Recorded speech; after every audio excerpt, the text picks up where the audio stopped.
Sådär då. Det har blivit dags att välja en turbo till det här lilla 940-projektet. Och då har det blivit den här badboyen. Ingen jättebadboy, men en 19T inom situationstecken. Den är byggd på ett 13C centrumhus som ser ut så här från början. Och det man behöver göra för att få dit ett 19T-hjul som är mycket större, det här är 13C-hjul, är att det här hålet kommer inte passa. Så överallt där man kan köpa de här stora husen, 19T-husen, så får man en turbin till. Och då måste den passa ner i det här hålet och då får man svarva upp centrumbiten.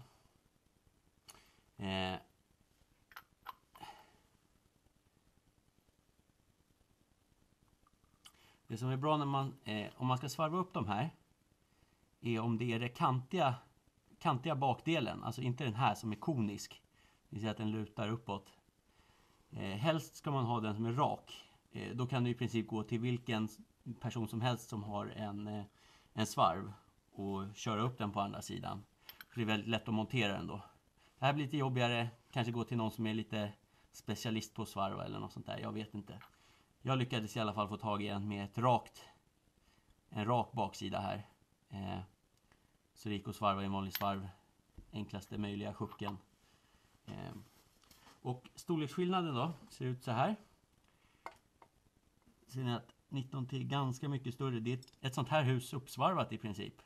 Men så man kan ju svarva upp ett sånt här hus. Men då behöver man byta kompressorhjulet där inne också. För att det ska bli någon skillnad då. Man kan sätta på original wastegate, eller vad säger jag, dumpventilen. Originaldumpventilen kan man sätta på. Samma storlek där.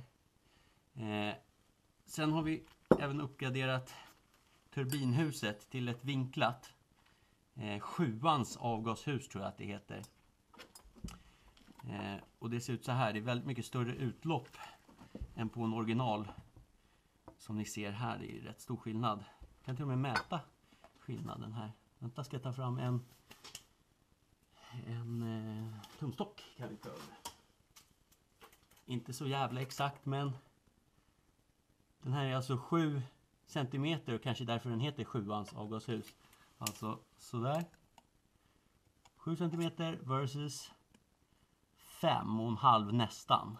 Så det är ganska mycket större det där. Vi ser. Kan få det i tum också. 2, 3. Här har vi 3 tum. Ja, det är inte riktigt 3 tum. Ja, det där är ju långt ifrån. Så det har vi byggt också. Det här är ett litet specialbygge från en kille som heter Stefan. Jag kan inte säga vart han jobbar för att det är bara att söka lite på internet så hittar ni.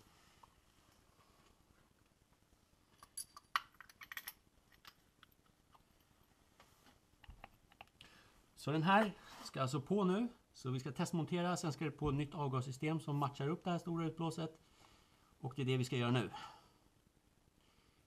Som ni ser är det lite felvridet här, så jag måste vrida in det alltihop. Och det ska vi titta på nu. Ska vi vrida in och sätta fast den här.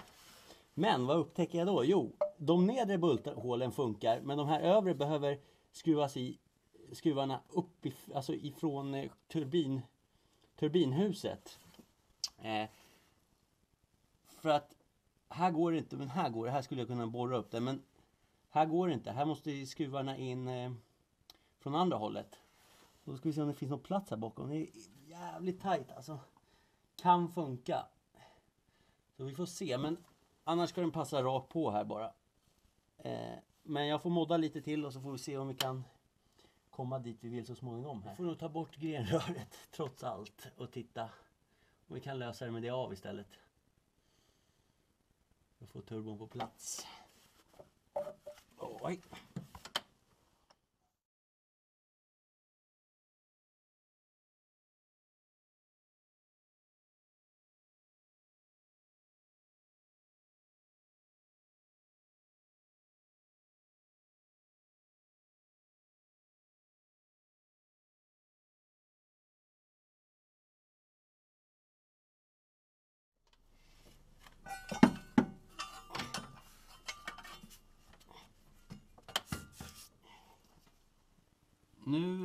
ska ju de här turbon passa på det här grenröret.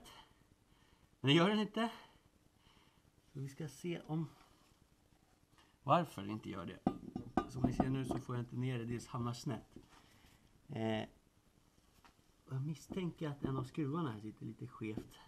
Så det kan vara därför. Så vi tar bort skruvarna och så får vi se om det funkar sen. Får vi börja med den här processen igen.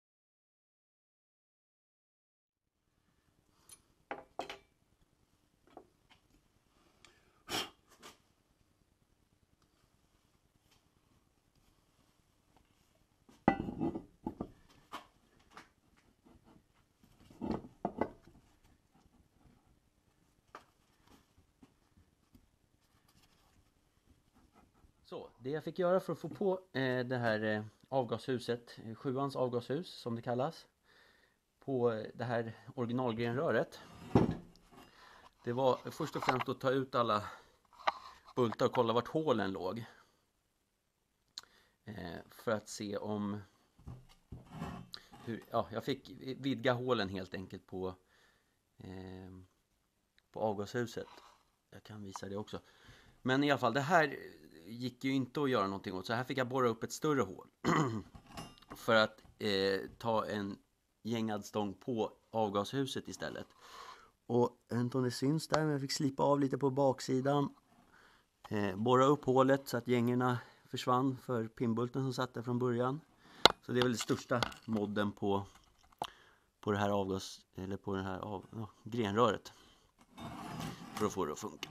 Sen la jag på en liten svets där, om ni kommer ihåg att jag sa att det var en spricka i avgassystemet. Jag vet inte om det funkar, men ja, det är väl bättre än att inte göra någonting, tänker jag. Så det får vara så där. Man ser ju fortfarande sprickan här inne då. Jag vet inte om det syns på bild, men där det är vitt har jag ju värmt upp liksom. Det är fortfarande en spricka in, så vi får väl bara hoppas att det håller helt enkelt.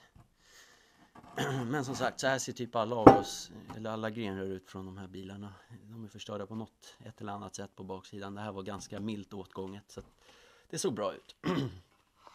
Och det jag fått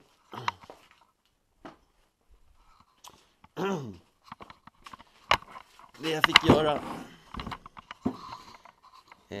fick göra med det här huset, eller med turbinhuset kan man väl säga att det heter. Det var att fila upp. Som ni ser så är hålen inte riktigt ovala. Eller de är ovala. De är inte riktigt runda. Så jag fick slipa upp lite hitåt. Och samma på de här hålen fick jag slipa lite åt sidorna. För att bultarna skulle gå in från grenröret då, in i den här. Så nu återstår bara att montera alltihop. Så här ser det då ut när avgashuset är monterat. Och det ser ut, det är som vanligt här då. Det var lite skadat här inne, det är därför inte bulten har gått i hela vägen. Men på den här sidan då, här gick det inte att sätta, man ser kanske därifrån. Det går inte att sätta någon bult eller mutter från andra hållet, för där är det ju avgashus. Inte som där nere, där är en skruv utanför liksom. Utan det är stängt där, så då var jag tvungen att sätta muttern på andra sidan här för att dra åt det. Jag vet inte hur man löser det här i vanliga fall eller sådär, men det var det bästa jag kunde komma på då. Man kanske skiter i den där rent utav, jag vet faktiskt inte, men jag tyckte det var bättre att sätta fast den i alla fall. Så kunde man dra fast avgashuset så att det ligger tätt in på där. Sen är det en labyrinttätning här i, så man ska inte behöva en packning, men ja, vi får se hur det blir. Men så här ser det i alla fall ut monterat, och nu ska det i bilen. Så här ser det ut när det är monterat och sitter på plats.